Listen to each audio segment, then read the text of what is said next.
For most of the Ukraine war, Russia's biggest advantage has been its missiles. More range. More firepower. More numbers. Ukraine has fought back with what it has, Storm Shadows, ATACMS, and its own Neptune missiles, but it was never enough to truly level the battlefield. That balance of power is about to shift. The United States has just approved a massive deal. More than 3,000 brand new guided weapons are on their way to Ukraine. Weapons built to outrange, outmaneuver, and outdestroy Russia's so-called unstoppable bombs. And here's the kicker. This isn't aid. Ukraine is buying them. Which means the supply doesn't have to stop. As long as Ukraine has the money, the flow of weapons continues. This changes everything. Because once these new missiles arrive, Russia's front lines may no longer be an advantage. They could become a kill zone. Ukraine has never been without missiles. It produces its own Neptune systems, famous for sinking the Russian cruiser Moskva. It's also received limited supplies of Storm Shadows and ATACMS from the West, along with smaller missile systems donated by allies. But here's the problem. Ukraine's missile arsenal has always been a patchwork. A few here, a few there. Enough to strike key targets, but never enough to change the course of the war. Russia, on the other hand, has had an endless stockpile. Glide bombs, cruise missiles, short and medium-range rockets, all fired in overwhelming numbers. It's a brutal math problem. Russia simply had more to launch than Ukraine could shoot down. That is, until now. On August 24th, the U.S. announced a deal worth $850 million. Inside that deal, 3,350 extended-range attack munitions, or ERAMs. These aren't leftovers from U.S. stockpiles. They're being built fresh, specifically for Ukraine. And here's the real twist. They weren't donated. They were sold. Which means Ukraine can keep buying them for as long as it has the money. For the first time in this war, Ukraine could have a sustainable, long-term missile supply. Something Russia never expected. Here's where things get even more interesting. The price tag. Let's break it down. Even if Ukraine's entire $850 million package only covered the 3,350 ERAMs, each weapon would cost about $253,000. Now compare that to Ukraine's long-range drones.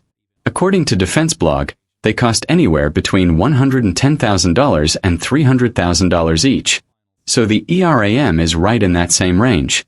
But unlike a drone, it's faster, stronger, and far harder to shoot down. And there's another twist.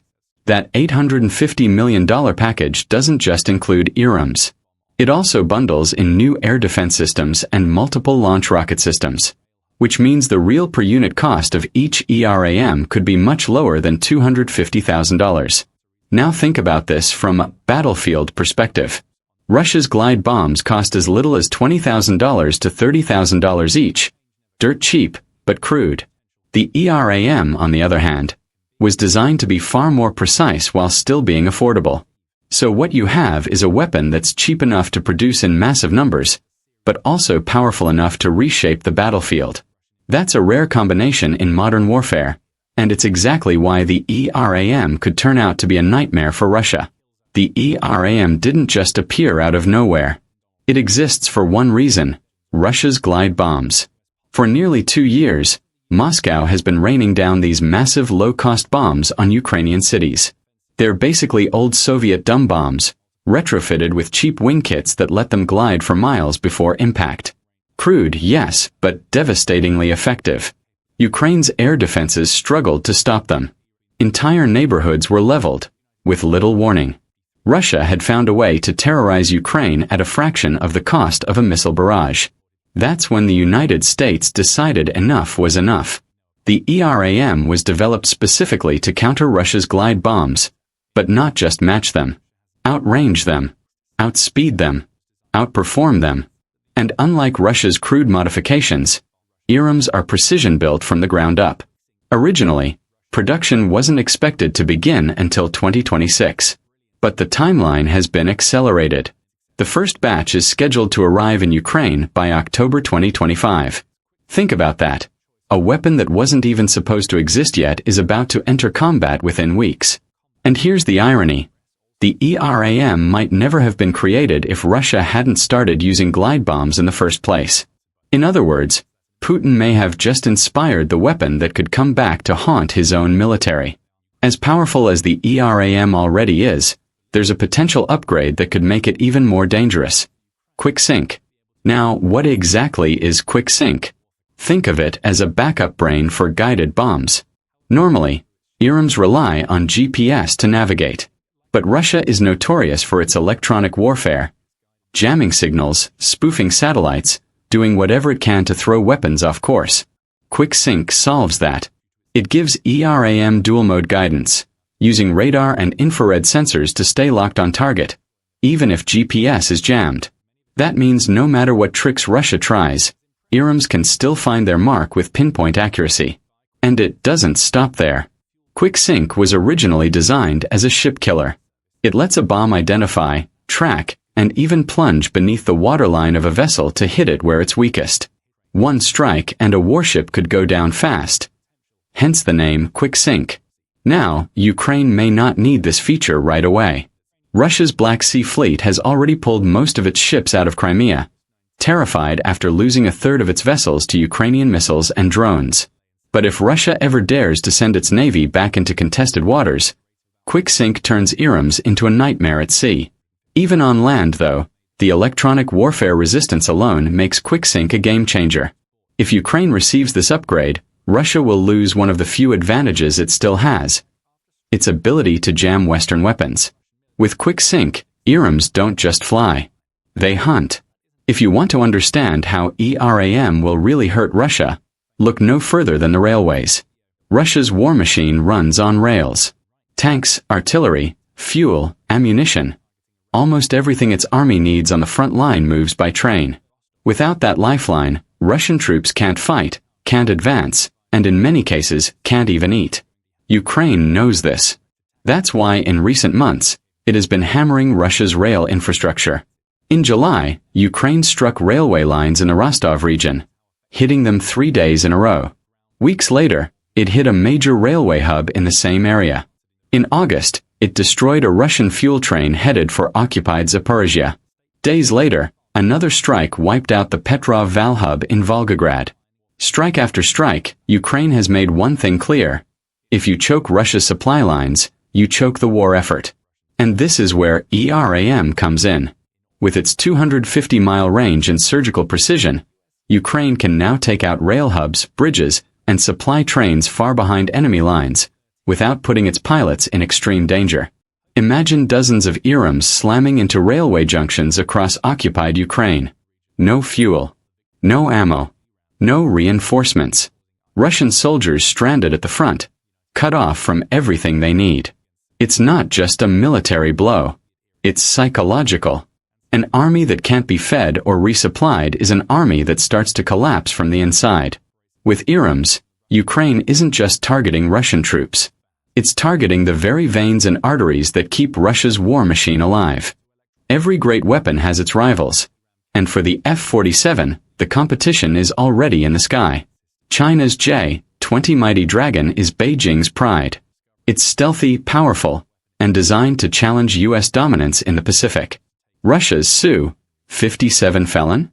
Moscow claims it's a fifth-gen fighter with unmatched maneuverability. On paper, these jets look impressive. But here's the catch: the J-20 struggles with engine reliability, and the Su-57? It's been in development for years with only a handful built. Meanwhile, the U.S. is designing a sixth-generation fighter to leapfrog them entirely. Think of it like this: the J-20 and Su-57 are today's fighters. The F-47 is tomorrow's. By the time China and Russia refine their jets, America could already be flying a plane built for a whole new era. But this isn't just about tech, it's about power. Whoever controls the skies controls the future. And that's why the global impact of the F-47 could be massive. Stick with me, because next, we'll break down how this jet doesn't just change wars, it changes geopolitics.